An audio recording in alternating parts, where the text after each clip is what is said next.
Hey there, lovely people, and welcome to Messages from the Heart, where we can take some time out from the constant external noise and just take a moment to focus inward and just listen to the quiet and ever-present voice of our heart.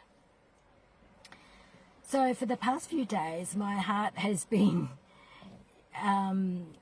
giving me this message about oneness and what this means, and what this means for me, what this might mean for others, what this might mean for us as a collective, and why it's important to explore that, and why I believe it's important to explore that, to be curious about that, and to delve into what that might mean for us. And as always, as we change, the truth of that also will change. So what that oneness might mean for us right now may be different. Like next month we may have a more expanded view. So while I was thinking about this and why it was important and all of that, and why it was important to share, I was reminded of the Rumi quote that he said, we are not the ocean. No, I don't remember his quote exactly, but it was something like this.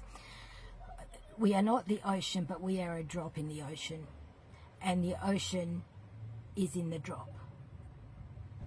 So we are a drop in the ocean, and the ocean is in the drop. So what does that mean exactly? Well, my take is, firstly, without the drop there could be no ocean, and without the ocean there could be no drop. So if we take this analogy and see it in terms of humanity being the ocean, like the ocean of humanity. So individually we are not humanity, but we are a drop, as it were, in the ocean of humanity. And humanity is within us, the drop. So I hope that makes sense, that if we view humanity as an ocean, and we are the drop in that ocean of humanity. And so that's how I see the oneness of everything. We can expand this view and look at it in terms of the field of consciousness that permeates everything. So the field of energy, if you like, the field of life force, the field of consciousness, intelligence, God, whatever you would like to call it, the energetic field that permeates everything.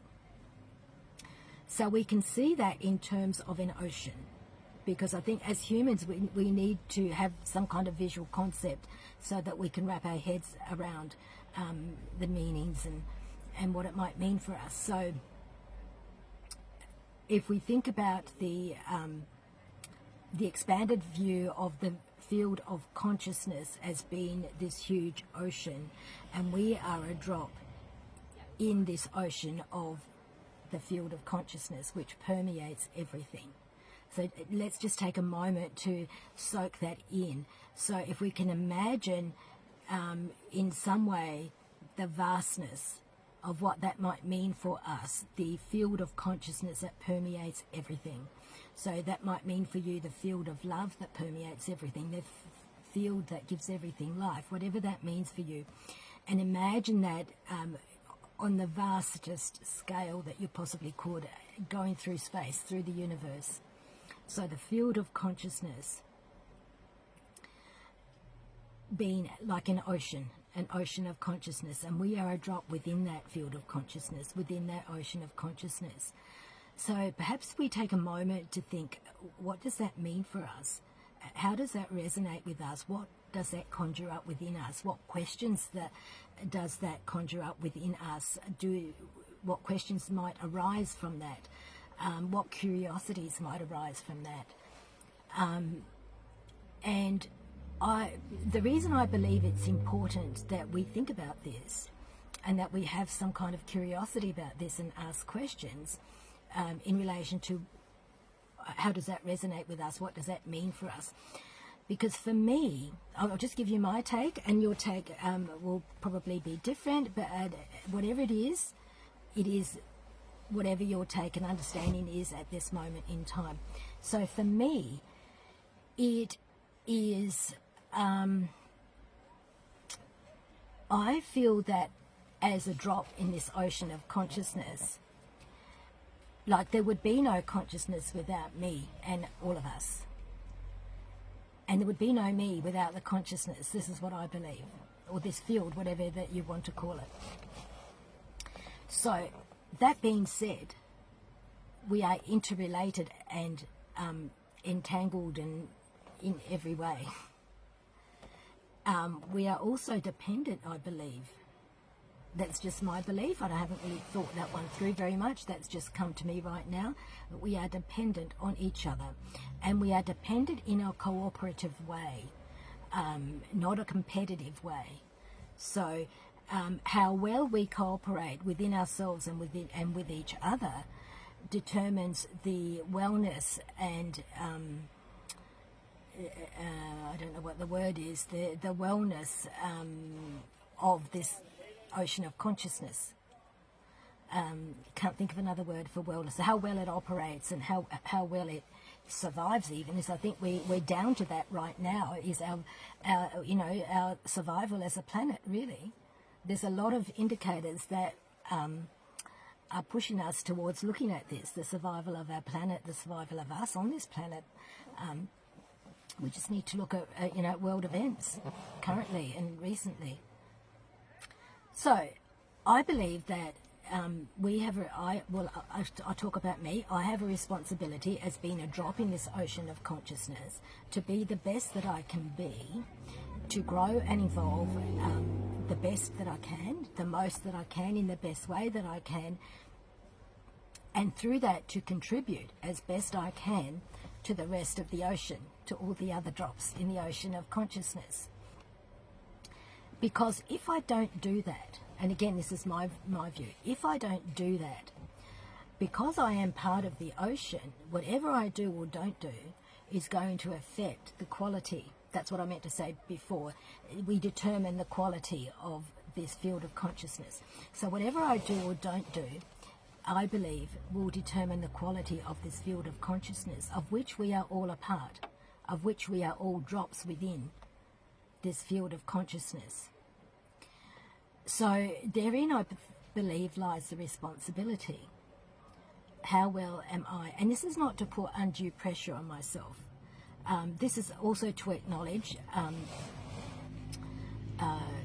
just the life experiences that I'm having, the life stuff that I have to deal with, circumstances, finances, relationships, all of that. That's also, it's really important to acknowledge and to understand that within all of that, I still have choices as to how well I'm going to be, how well I'm going to grow, how well I'm going to contribute, and am I in cooperation or competition?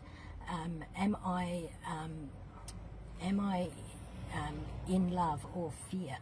That, I think, is the most important question.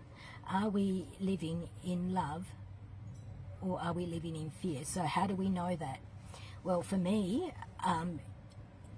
I know that if I'm living from my heart, and I know I'm living from my heart because I feel it. So whatever I'm doing, if I'm living from my heart, I feel an expansion around this part of me. Like I feel this feeling of expansion. If I'm just living from my head, and if that's like a fearful thing, like it's not always fearful living from the head, but if I am living from a fearful perspective, then that would be from my head only, without including the heart. So that's how we know. We know that, and we know because we will have continual thoughts going round and round and round, telling us why we should be afraid, telling us why things are not okay, telling us why there's a conspiracy going on, all of that kind of stuff. So I believe that the currency of the future is the currency of the heart, and how well we live through the heart, and understanding that in doing that we are contributing to the whole, we are contributing to the ocean of consciousness, of which we are a drop. But there are many, many, many drops of us, and as we join, we all as I said before, we are all connected, we all interrelate, we're all part of each other. And so that, I hope that long-winded explanation has made sense about how I see the oneness of everything, how we are all one, how we are all one family, one soul family, one cosmic family. That's how I see it. I hope it has made sense. I hope it has sparked some food for thought for you. And if you know of anyone who might be interested in hearing this, or have some be interested in having some sort of food for thought about this, please feel free to share this video, to like and share. I hope you have enjoyed this, and as always, let's love ourselves enough to do this. Ciao for now, and much love.